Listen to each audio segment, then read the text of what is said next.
نحمده ونصلي على رسوله الكريم اما بعد قال رسول الله صلى الله عليه وسلم من صلى الفجر في جماعة ثم قعد يذكر الله حتى تطلع الشمس ثم صلى ركعتين كانت له كأجر حجة وعمرة قال رسول الله صلى الله عليه وسلم تامة تامة تامة او کما قال علیہ الصلاۃ والسلام۔ نبی پاک صلی اللہ علیہ وسلم نے اس حدیث پاک کے اندر اشراق کی نماز کی فضیلت بیان فرمائی ہے۔ اشراق کی نماز سورج نکلنے کے بعد تقریباً 20 منٹ کے بعد میں ادا کی جاتی ہے تو یہ نماز نفل نماز اور 2 رکعت سے لے کر کے 4 رکعت تک ادا کی جاتی ہے، لیکن نبی پاک صلی اللہ علیہ وسلم نے اس نماز کی بڑی فضیلتیں بیان فرمائی ہیں۔ چنانچہ ایک حدیث پاک میں اللہ کے نبی علیہ الصلاۃ والسلام نے ارشاد فرمایا،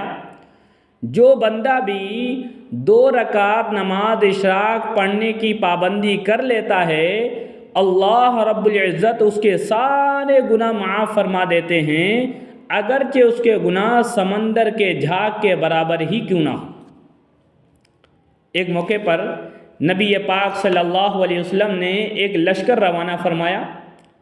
اور وہ لشکر بڑی ہی جلدی واپس آ گیا اور بہت سارا مال غنیمت لے کر کے واپس آیا۔ ایک صاحب کو بڑا تعجب ہوا، وہ کہنے لگے، اللہ کے نبی، میں نے اپنی زندگی میں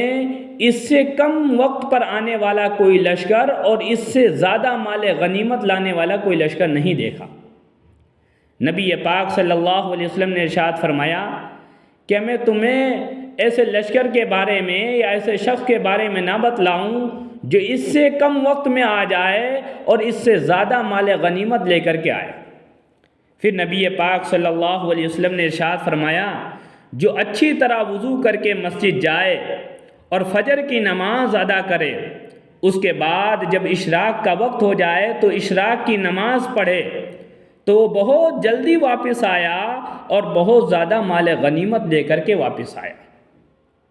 جو حدیث پاک پڑھی ہے، اللہ کے نبی علیہ الصلاۃ والسلام نے ارشاد فرمایا، من صلی الفجر فی جماعت، جس نے فجر کی نماز جماعت کے ساتھ میں ادا کی، ثم قعد،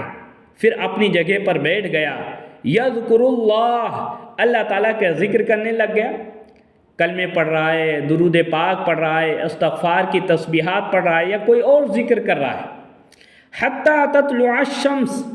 یہاں تک کہ سورج نکل آیا، ثم صلی رکعتین، پھر اس نے 2 رکعت اشراق کی ادا کی، کانت لہو کاجر حجۃ وعمرۃ، تو اس کو اتنا ثواب ملے گا جیسا کہ حج اور عمرے کا ثواب ہے۔ آپ نے فرمایا تامتین تامتین تامتین، مکمل حج اور عمرے کا ثواب ملے گا، مکمل حج اور عمرے کا ثواب ملے گا۔ نبی پاک صلی اللہ علیہ وسلم نے اس نفل نماز کی یہ فضیلت حدیث پاک میں بیان فرمائی۔ اشراق کی نماز میں افضل تو یہی ہے کہ بندہ نماز فجر ادا کرے اور اس کے بعد میں اپنی جگہ پر مسجد میں نماز پڑھنے آئیں تو مسجد میں جہاں پر بیٹھے ہیں وہیں پر بیٹھے رہیں۔ عورتیں گھروں میں نماز پڑھتی ہیں تو اپنی جائے نماز کے اوپر فجر کی نماز پڑھنے کے بعد بھی بیٹھی رہیں اور ذکر و اذکار کرتی رہیں، دنیاوی کسی کام میں مشغول نہ ہوں۔ تو افضل یہی ہے اشراق کی نماز میں کہ فجر کی نماز پڑھنے کے بعد میں اپنی جگہ پر بیٹھے رہیں اور ذکر و اذکار میں مشغول رہیں، تو اللہ رب العزت اس کو مکمل حج اور عمرے کا ثواب عطا فرمائیں گے۔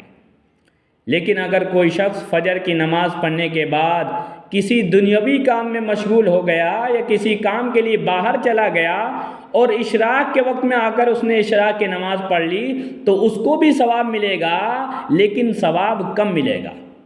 اللہ تعالیٰ کہنے سننے زیادہ عمل کرنے کی توفیق عطا فرمائے، آمین۔ واخر دعوانا الحمدللہ رب العالمین۔